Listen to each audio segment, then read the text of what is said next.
we understand that this vote will happen, but a vote on extending the tax credits, it does not guarantee that it's going to happen. So how do you explain, though, to your constituents why it was worth it to put up this fight for so long when in the end you did not get your key demand?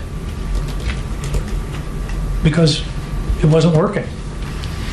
How long would it take to not get a response to say it isn't working? In other words, it's been 6 weeks. There's been the Republicans made it clear they weren't going to discuss the health care issue, the Affordable Care Act tax credits, until the shutdown was over. We tried to keep working that for 6 weeks. It didn't happen.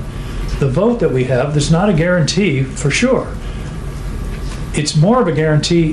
Here's the way I would put it. As I assessed it, there was zero chance of dealing with the ACA issue as long as the shutdown continued.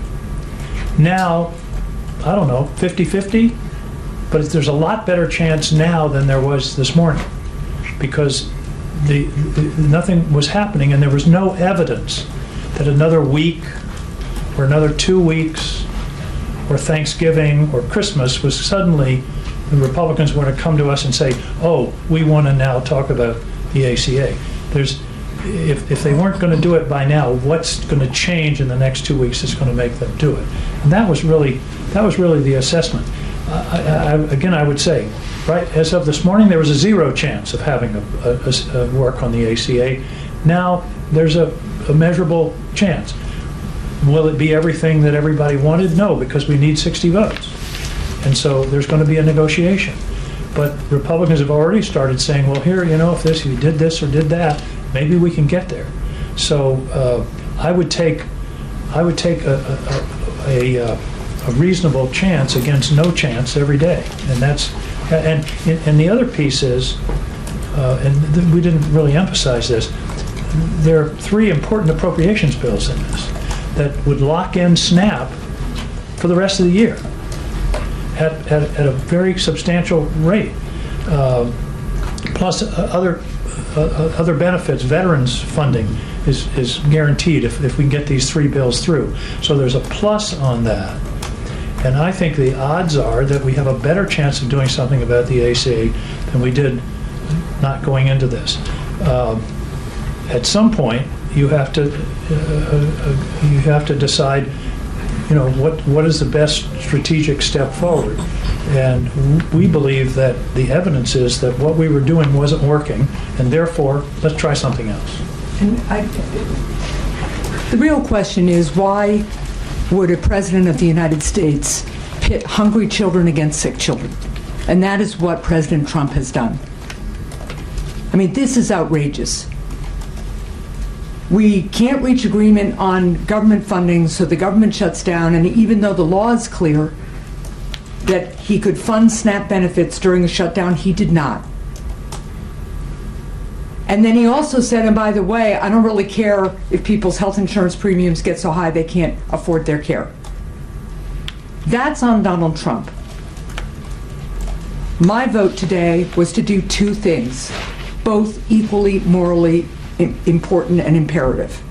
One is to make sure that the government is functioning so that our kids eat, so that our elderly citizens eat, so that our air traffic controllers can get some sleep and earn money, get paid while they are working, so that our veterans are protected, and continue the fight to a realistic platform to get the premium tax cuts done. And if that is not successful, then shame on the Republican Party and shame on Donald Trump. But the American people will see who stands with them on health care and who does not. And that will be the platform of the next stage of the fight. I hope we can find bipartisan agreement on an extension of those premium tax credits. In New Hampshire, couples who are 60 years old or so, earning $85,000 a year, are seeing like a $15,000 increase in their insurance premiums. This has to get fixed. And we have about a month to do it before the harm gets to be irreparable.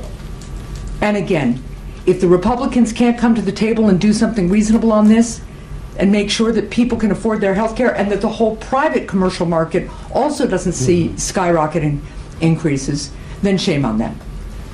Senator Chief, what do you say to the millions of Americans who are already in the Obamacare exchanges, seeing premiums skyrocketed, who were hoping because of what you all said that they would get answers on what their premiums would be now, but have to wait weeks longer since you've decided to open the government without immediate action on the subsidies? Well, as Senator Hassan said so well, the Republicans weren't providing any commitment or even a willingness to vote or a willingness to discuss extending the premium tax credits. We have the opportunity to do that now, and we will hold their feet to the fire. And just quick, most of us up here in the group of 8 that voted for this tonight have voted repeatedly with the Democratic strategy of we're not opening and we want you to take action on the ACA tax credit. But after 40 days, it wasn't going to work. So here we are in a situation, and this was the reality. SNAP recipients suffering, nothing happening on ACA. The vote tonight will be full, and not just last year's, but full and robust SNAP funding for SNAP recipients and a path on the ACA. So from suffering and no path, we've now got robust benefits and a path. And that's what we tell our constituents. Senator, if I could just ask, there's already calls now from Democrats in the House that are saying Leader Schumer should step aside, he should be replaced. You know, the 8 of you today voting with Republicans to advance this plan to reopen the government, does that just further the divides within the Democratic Party right now? No. When I talk to my constituents in New Hampshire, you know what they say to me? They say, why can't you all just work together to address the problems that are facing this country? We put the Senate back on a path to start doing that today, and we're going to continue to work that way. All right, one last question. If the president doesn't agree and Republicans block the extension of AC subsidies, would you guys be willing to vote again against government funding in January when this funding runs out? That's certainly an option that I think everybody will consider. Thank you all. Thanks, guys. Thank you, everybody. In this thoughtful and candid conversation, several Democratic senators explained the reasoning behind their difficult decision to vote for reopening the government after weeks of gridlock. The debate centers on the battle over health care, particularly the Affordable Care Act, ACA premium tax credits, and the painful trade-offs that came with trying to end the longest government shutdown in U.S. history. The lawmakers reflect on the reality they faced, weeks of negotiation that went nowhere, a refusal by Republicans to even discuss extending health care tax credits, and millions of Americans suffering from halted programs and rising insurance costs. They make it clear that staying in a shutdown wasn't helping anyone, not families relying on SNAP benefits for food, not veterans waiting on services, not air traffic controllers working without pay, and not people struggling with soaring health care premiums. Their message is both practical and emotional. As one senator put it, at some point you have to decide what's the best strategic step forward. By reopening the government, they argue Democrats have created a real, if uncertain, opportunity to push for meaningful action on healthcare rather than staying locked in a standoff that produced nothing. Throughout the exchange, there's a strong moral tone, frustration with the idea of pitting hungry children against sick children, and anger at what they call President Trump's lack of compassion during the crisis.